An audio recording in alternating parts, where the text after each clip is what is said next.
30 minutes earlier, Vicar and the others were sitting, waiting for their turn. Sancho started cracking his fingers, and his eyes began to shine with excitement. He couldn't help but smile since the attack exam was finally about to begin. Next to him sat a boy with crossed arms, who started observing Sancho in silence. Behind him was Piggy, who seemed somewhat confused. Beside them was Sinclair. She extended her hand and realized that Sancho appeared confident about this exam. Sancho began showing a finger and responded with a cheerful smile that the one-on-one duel was a virtue of warriors. He was very enthusiastic and couldn't help but look forward to the start of the exam. Piggy's attention fixed on Sancho, and his eyes widened in surprise.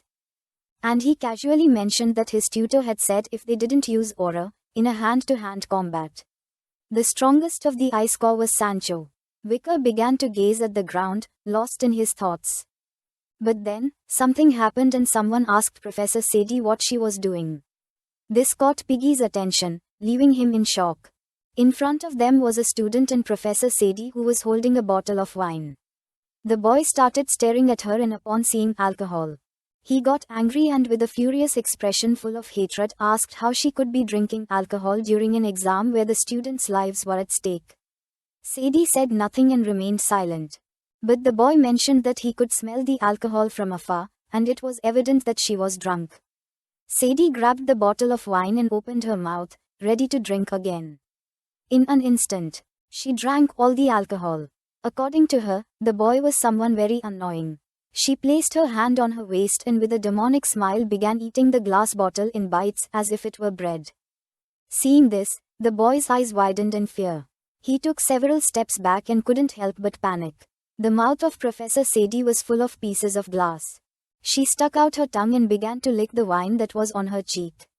Then, she wiped her tongue with her hand and started staring intently at the boy with a piercing and evil expression.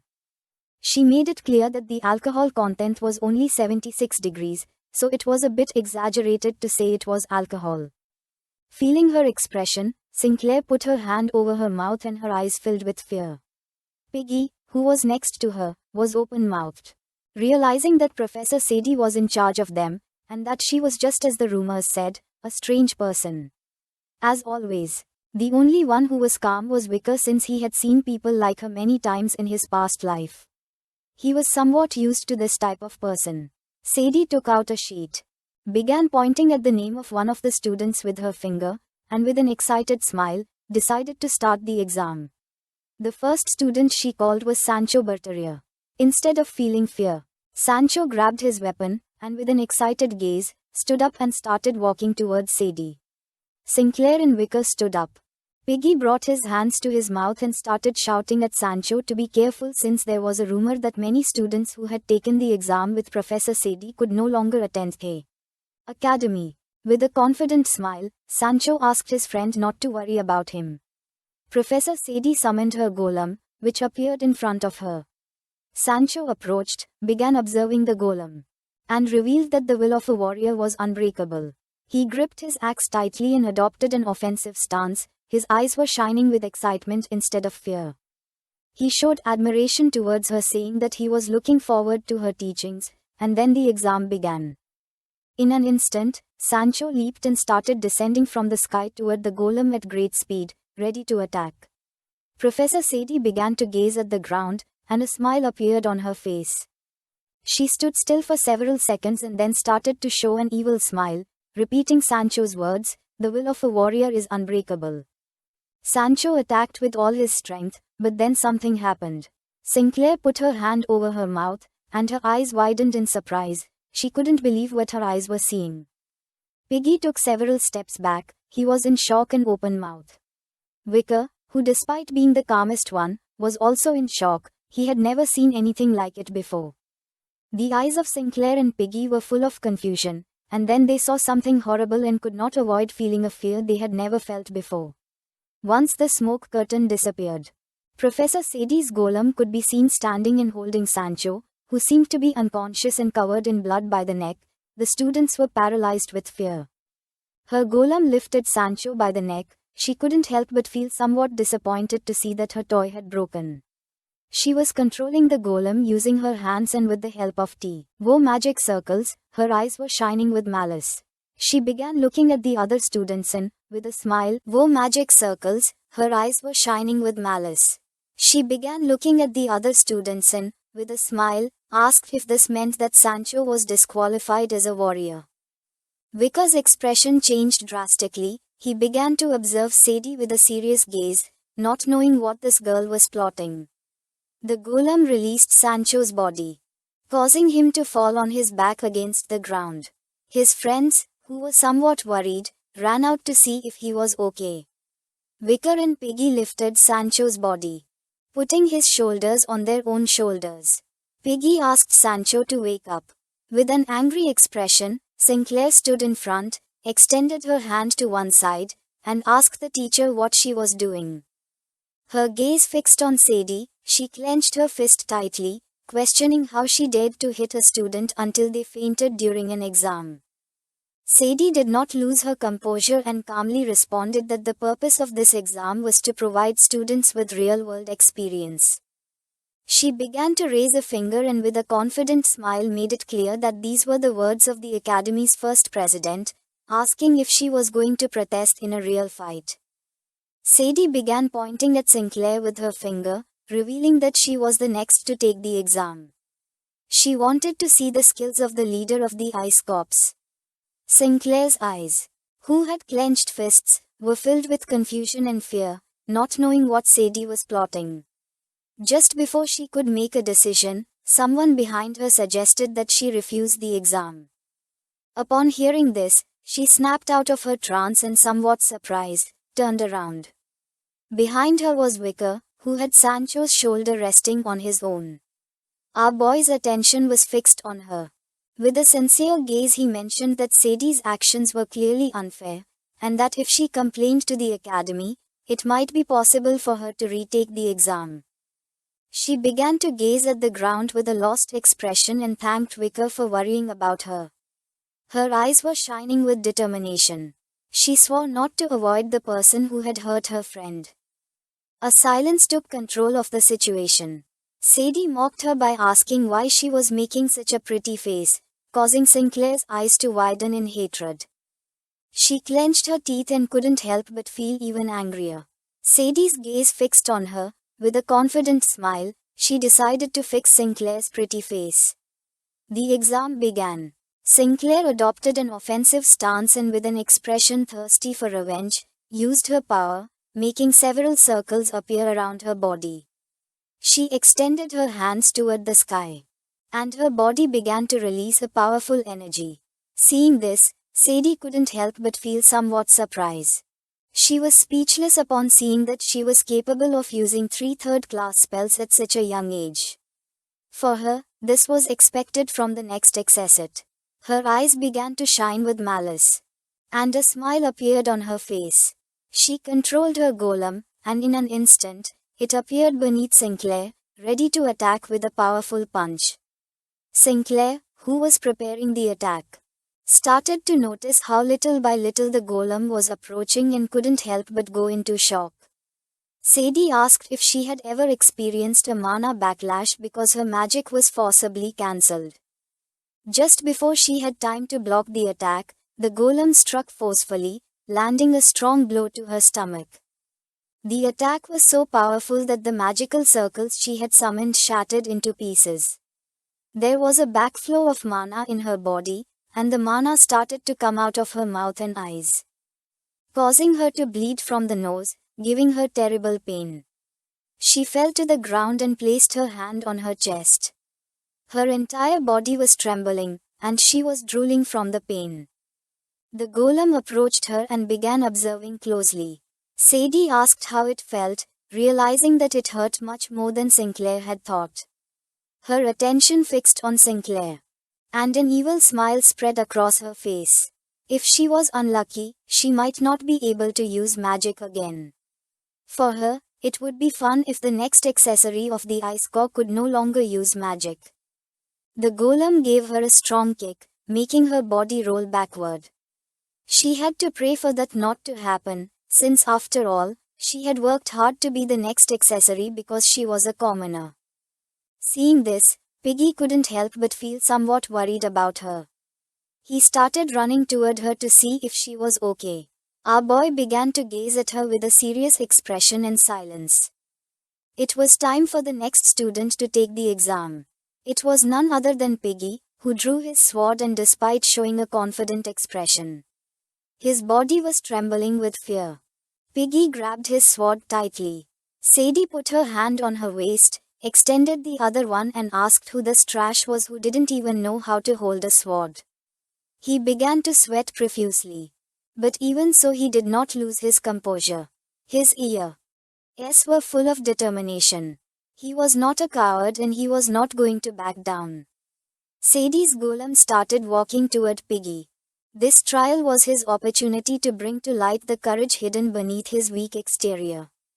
Just before Piggy could even prepare his attack, the golem moved quickly and struck with force, breaking the blade of the sword into pieces, making Piggy's eyes widen in surprise. The blade of the sword stuck in the ground several meters back. Piggy was in shock to see that the golem had broken his sword with a simple kick. Piggy's gaze fixed on his broken sword and he couldn't help but feel fear and confusion. Just before he could understand what had just happened, the golem moved like lightning and gave him a strong kick under the jaw, sending his body flying into the air. While his body was in the air, the golem raised its foot and brought its heel closer to Piggy's head. Sadie mocked him since no matter how much trash fought, in the end it remained trash. These words made Wicker angry, and veins appeared on his face. Piggy's body fell to the ground. Sadie approached and placed her heel on his head, which was full of blood. Seeing that another had fainted, the blonde-haired student couldn't help but be in shock while on the other side. The black-haired student put his hand on his head. He couldn't believe this was a test. All the students who were going to take the test with Professor Sadie ran toward the door. They started banging on it, but the door didn't open. They wanted to bring another professor here. Piggy's body was lying on the ground, and his head was full of blood. Wicker approached and began to observe in silence. Sancho had a black eye, and Sinclair was very injured. The true nature of Wicker began to show. He couldn't help but feel furious. Sadie extended her hand toward them, looked away, and with a smile mocked them since this year's students were all cowards. Then she called the next student, but then something caught her attention, filling her mind with curiosity. Wicker, who carried arrows on his back, drew his bow and stood in front of her, indicating that he was ready. He began to look down at the ground, revealing that he was next to take the exam. Upon seeing this, Sadie's eyes widened in surprise. She was happy to see a passionate student. According to her, Wicker was very impatient. She was somewhat annoyed since she was about to eat the main course now. Wicker stood silently, and the attention of the students who were trying to flee the room focused on him. He was the famous hero of the academy, and rumors said he was a high-ranking sword expert. With an expression thirsty for revenge, Wicker grabbed one of the arrows he carried on his back. Professor Sadie was at least a graduate, so there was no way a high-ranking sword expert could defeat her. Besides, bows were the worst weapons to use in a one-on-one fight. The exam began, and Sadie's eyes were full of excitement since crushing talented students was very fun. She controlled her golem, which started to advance quickly toward Wicker. He was currently the highest-ranking student in the academy. If she gave a beating to the best student, it would be very pleasurable.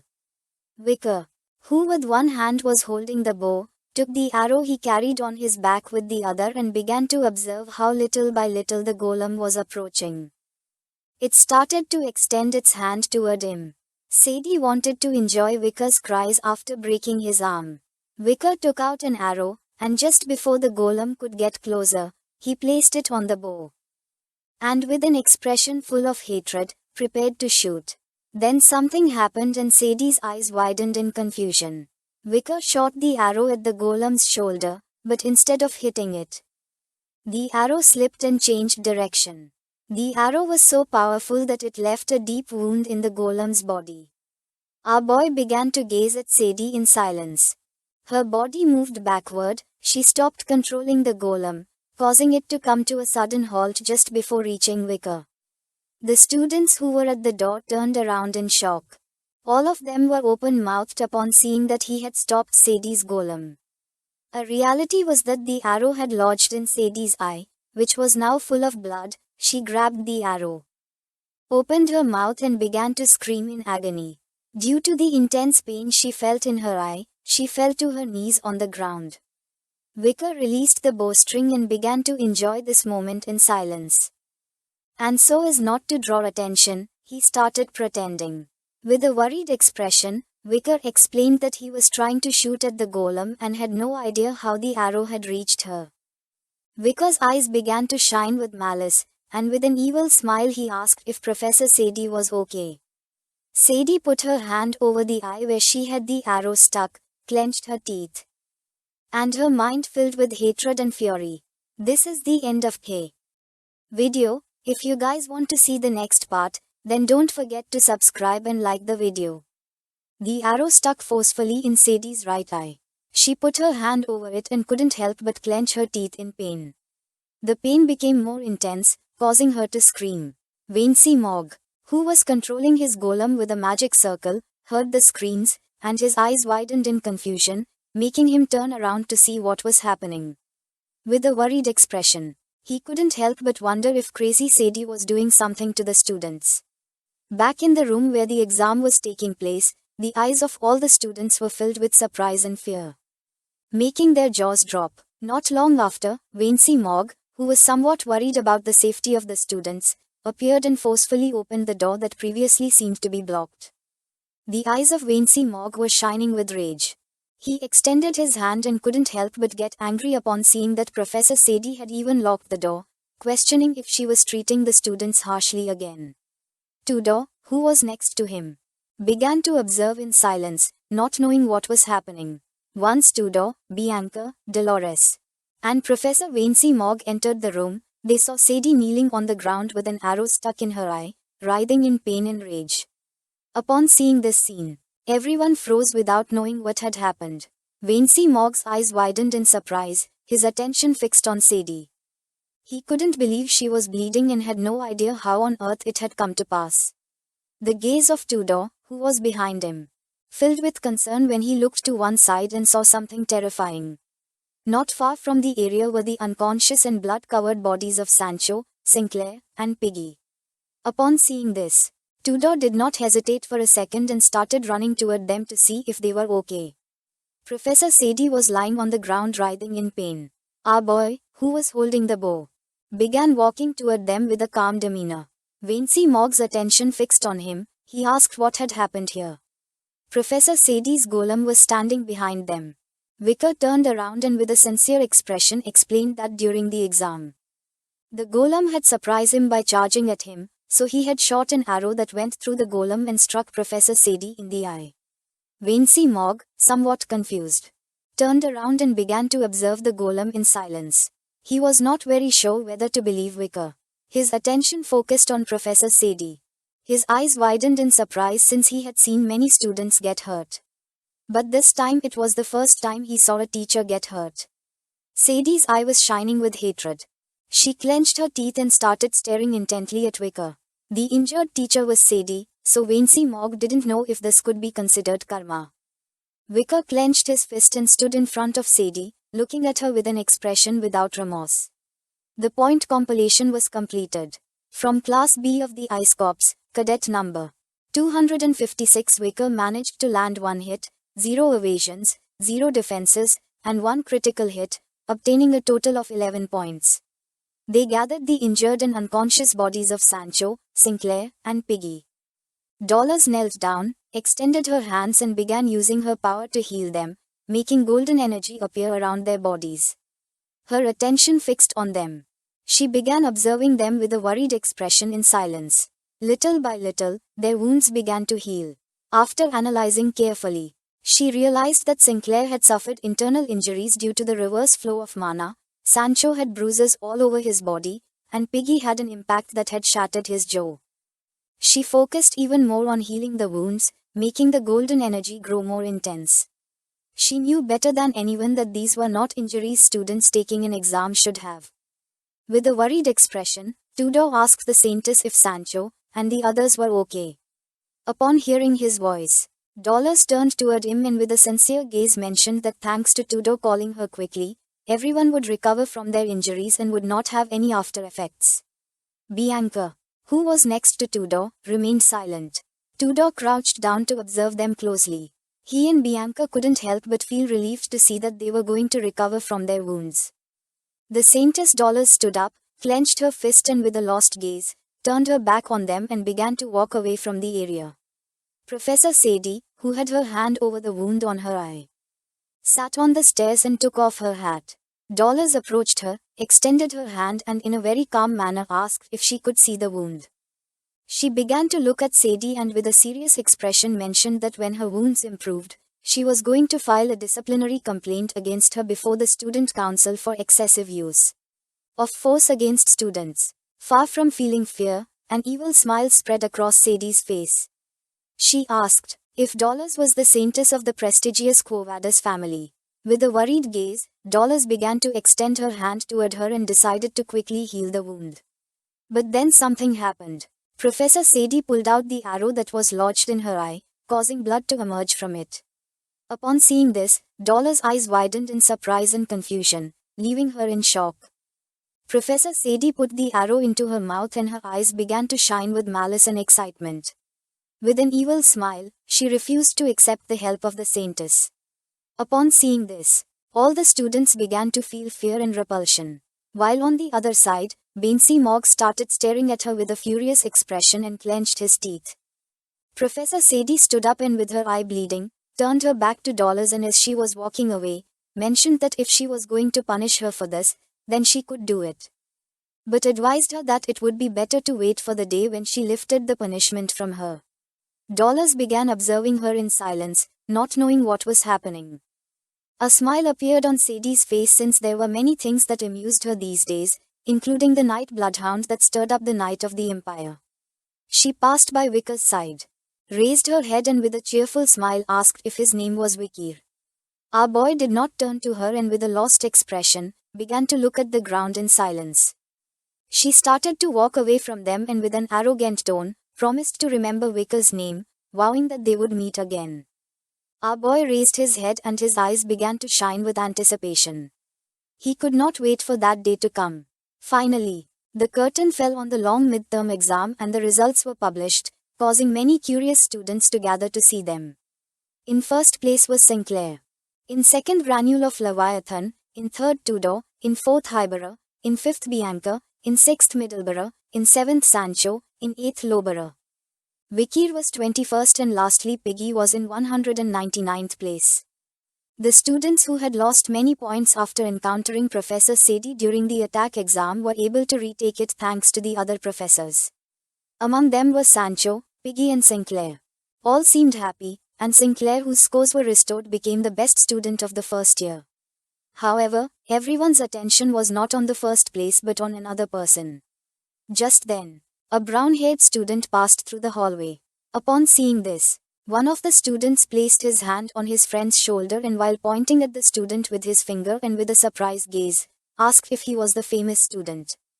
While our boy was walking down the hallway, everyone's attention focused on him. Now he was the center of attention and liked by all the girls since he had been the only one who managed to land an effective hit on Professor Sadie. Not only that, but he had also destroyed one of her eyes.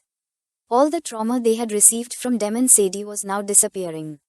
Our boy was nicknamed the Eye Slayer and considered an authentic hero. Vikir, who was holding onto his backpack strap with one hand, showed no emotion because he knew this was the price for acting emotionally. Once he moved away from the students, he became serious and started imagining the night bloodhound. Life during the day existed only to continue his life at night, and for this reason, he tried not to get too involved in these matters. But when he had seen the kids being treated like trash, he had acted without realizing it. While our boy was distracted, a red-haired girl approached him and while adjusting her hair, closed her eyes and with a nervous expression handed him a love letter. Upon hearing her voice, Vikir snapped out of his trance and fixed his gaze on the letter. At that moment, a student began running toward them. Just before she could hand over the letter to Vikir, Hyberer appeared and with an angry gaze snatched the letter with his mouth, leaving both Vikir and the girl confused. Hyberer tore the letter like a dog with his teeth. Middleberer and Loberer also appeared. Stood in front of the girl and with a piercing expression asked who she was to block their way, making the girl start to feel fear. Vikir's attention fixed on them and his eyes widened in confusion.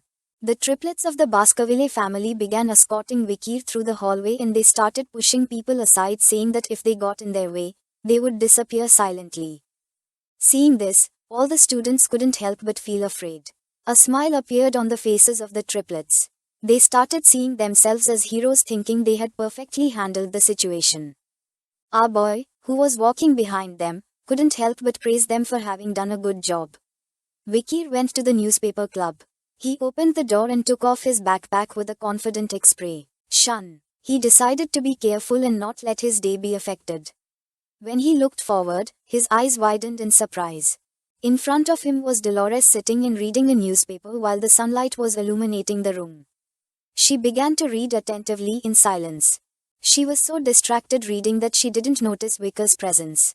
He sat on the chair and with a surprised expression asked what she was reading to be frowning like that.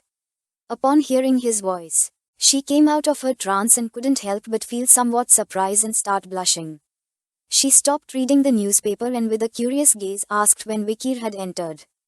Our boy sat on the chair and calmly mentioned that just now she hadn't felt our boy's presence when he had entered. Vikir asked if there was any article about the Night Hound. She left the newspaper on the table, rested her hands on top of it, and mentioned that he had destroyed the monument of the imperial capital, the central clock tower, and damaged the royal memorial, and it was said that everything had been done by the Night Hound. Her eyes were shining with sadness. She explained that there was no physical evidence, but they had claimed that all these cases had been committed by the Night Hound. The perception people had of him was strange. Upon hearing this, Vikir became curious and his gaze fixed on her. The fact that there was someone who believed in him was more comforting than he had thought. He took the newspaper and with a calm expression began to read silently. The clock tower was a building that symbolized peace and order, and those who lived in the imperial capital looked at it at least once a day. Considering that they had destroyed the emblem of a city, our boy came to the conclusion that they held many grudges against society, realizing that this person might not be following what others were doing. His eyes were full of suspicion. He began to imagine Cindy Wendy with her hand under her chin. He started thinking about real memory. The information he had received from her yesterday said that contact between their informants had been cut off, which was something suspicious. Vikir rested his head in his hands and began to ponder silently. Dollars picked up the newspaper again and started reading it once more. Vikir knew he had to clean up the copper caps, but he didn't know if he should go investigate. Several hours later, night fell and someone wearing boots stood on top of the roof. It was Vikir, who was disguised as the Night Bloodhound.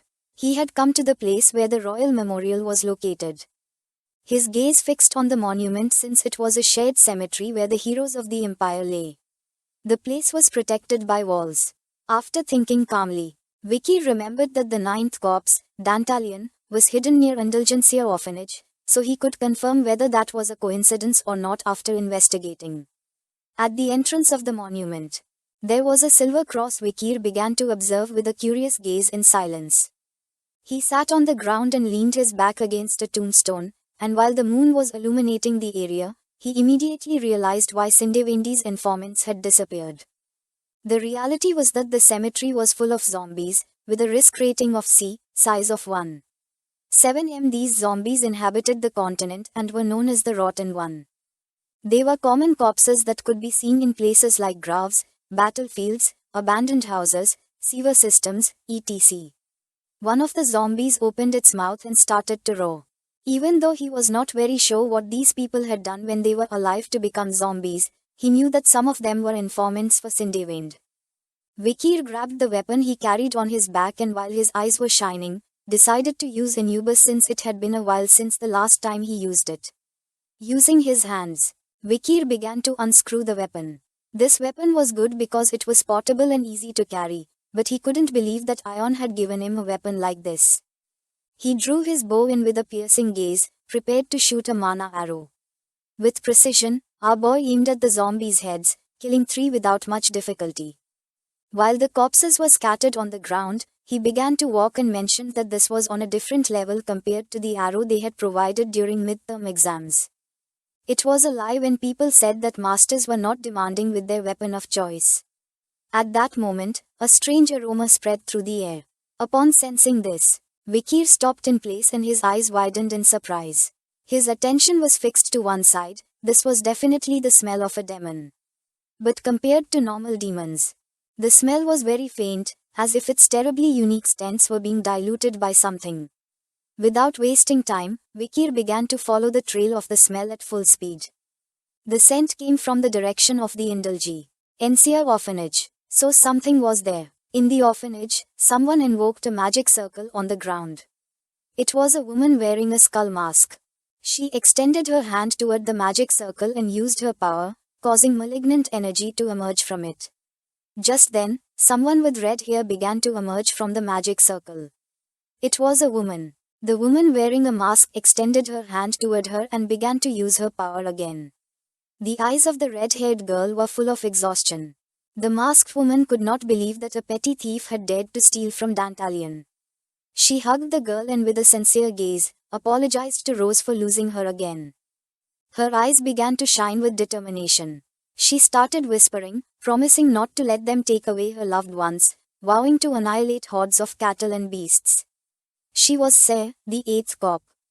Sae was on the 3rd floor of the orphanage dormitories. The entire building was cut in half from the battle that our boy had against the demon Dantalion. While the moonlight was illuminating the area, Sae grabbed the red-haired woman by her arms, who could not speak. With a sincere expression, Sae mentioned that her ability to find the person she wanted was definitely useful. Her eyes were filled with sadness. She had found Rose. But the other person she was looking for simply could not be found no matter what she did. The eyes of the red-haired woman were shining with exhaustion. Sae moved the strand of hair she had on her ear.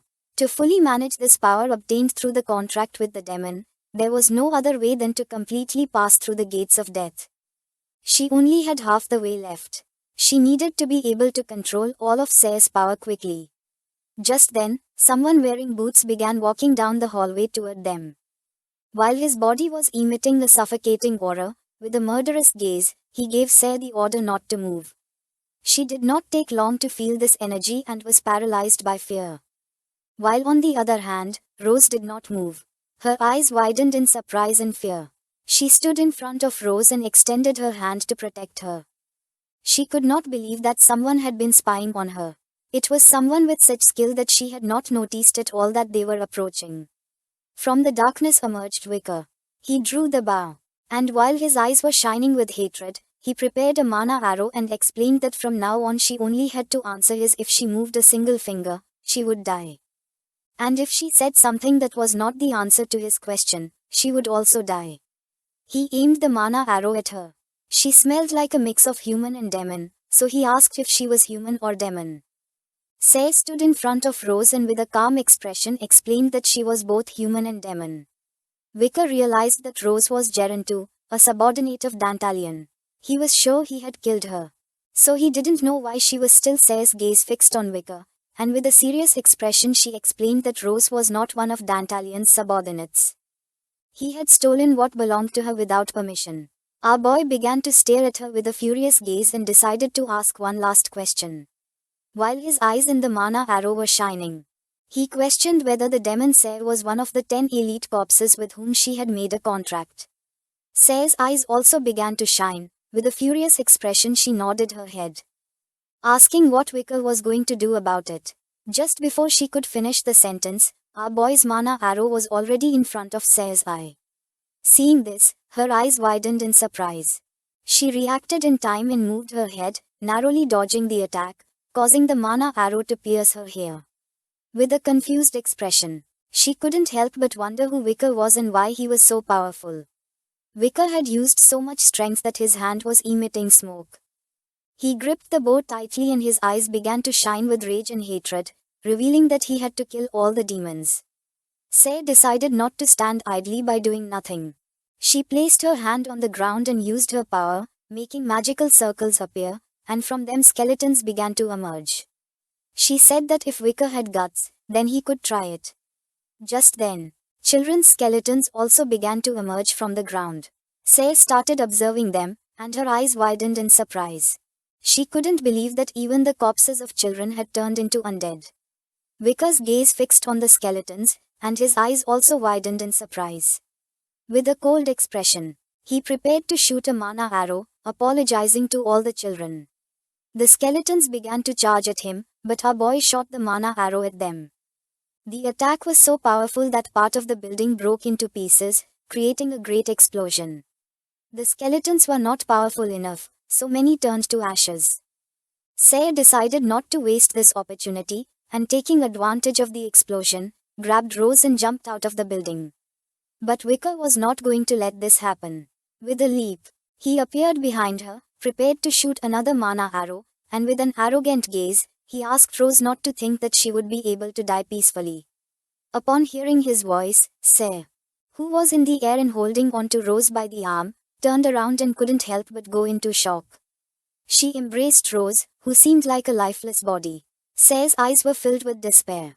She prepared to counter-attack, asking Rose to hold on tight. Wicker attacked again, creating another small explosion in the air. Say blocked the attack, and part of her clothing was now torn. She and Rose descended to the ground, and not long after, Wicker did as well, creating tension.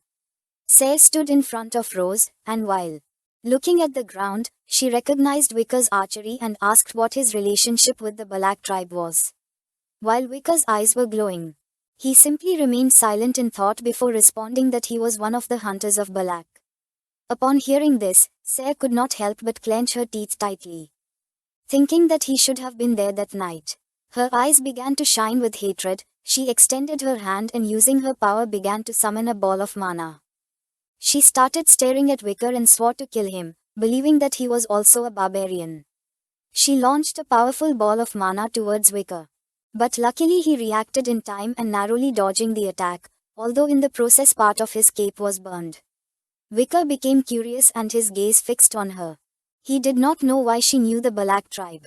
Sayre extended her hands and prepared to attack again. Now that he was closer to her, he could feel her better. She emitted the scent of a living human.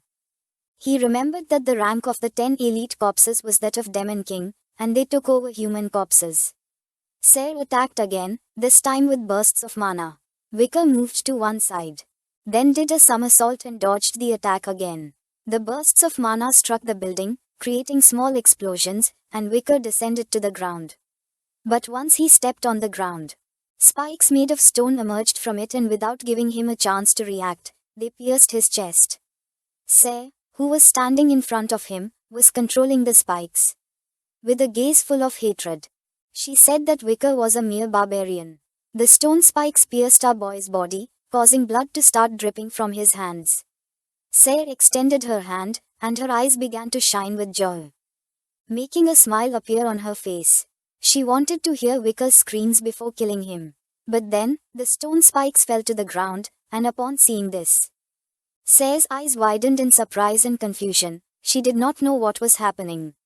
The wounds that Wicker had on his chest began to heal. He stood up, clenched his fists, and his gaze fixed on her. Sayre couldn't help but wonder if he was human. Our boy began to coil his bow and mentioned that after clashing with her a few times, he understood it. She was much weaker compared to the other elite corpses because she was only a half-demon. He put away the bow, started observing her, and made it clear that there was no need to converse with her anymore. Sayre remained still in silence, not knowing what to do. While Wicker's eyes were shining with hatred, he swore to kill her. Sayre was not going to allow this to happen, so she placed her hand on the ground and, using her power, summoned a magic circle, from which a giant golem began to emerge. The golem started roaring. She made it clear that the one who was going to die would be him. This golem was a Frankenstein golem, with a risk rating of a plus, size of 8 meters. It had been discovered in the tomb of the Otherworld and was also known as Big Chunk of Meat. It was a golem composed of materials that had once been alive. They were wasted masses of flesh grouped together like clay to resemble the figure of a human. However, the original appearances of these masses had not been preserved at all. It was a filthy and ominous existence that was quite powerful. The golem clenched its fist and, while roaring, began charging toward Vicar. Sayre extended her hand towards him and started gathering energy in the palm of her hand. Her eyes were shining with confidence since the golem was nothing more than a distraction. She planned to kill him with fire magic. Vicar was not going to sit idly by, so he drew the Beelzebub sword. And just before the golem could approach, he adopted an offensive stance and attacked with a powerful slash, which cut the golem's body in half as if it were clay. Our boy began to stare at her intently with a bloodthirsty expression. Sayre's eyes, who was preparing a fire magic attack, widened in surprise upon realizing that Vicar's red aura was similar to those of Baskerville. She prepared a powerful fireball, and Vicar began advancing toward her, and upon seeing this, she asked him to wait. Our boy appeared on top of her, and while his eyes were shining, he used the 7th Baskerville technique and swung the sword with precision. Both began to look into each other's eyes, and Sayre was in shock, not knowing why he had the aura of the Baskervilles. Vicar attacked the fireball with a powerful slash, creating a great explosion in the area, which destroyed everything in its path. Once the smoke curtain created by the explosion began to disappear, it could be seen that there was a large crater in the ground, and in the middle stood Vicar on his feet, with Sayre lying on her knees on the ground. Our boy was standing but injured, and had his hand over the wound on his arm. Part of his clothes and mask had been torn. Sayre, who was lying on her knees on the ground, couldn't help but tremble. Vicar started observing her, and noticed that because she was half-human, she had been hit by a very strong mana backlash, as a side effect of failing to cast her spell. With a serious gaze, Vicar mentioned that she had lost focus just at the moment when she had to attack. Sayre, who was somewhat injured, began to babble. She began to gaze at the ground with a lost expression and asked Vicar not to abandon her. Vicar did not lose composure, began to observe her, and after thinking about it calmly, asked if she had any reason for which she had made a deal with a demon. He raised the sword Beelzebub in the air, and with a cold gaze, he made it clear that all deaths had a story behind them. Sayre lowered her head, ready to die.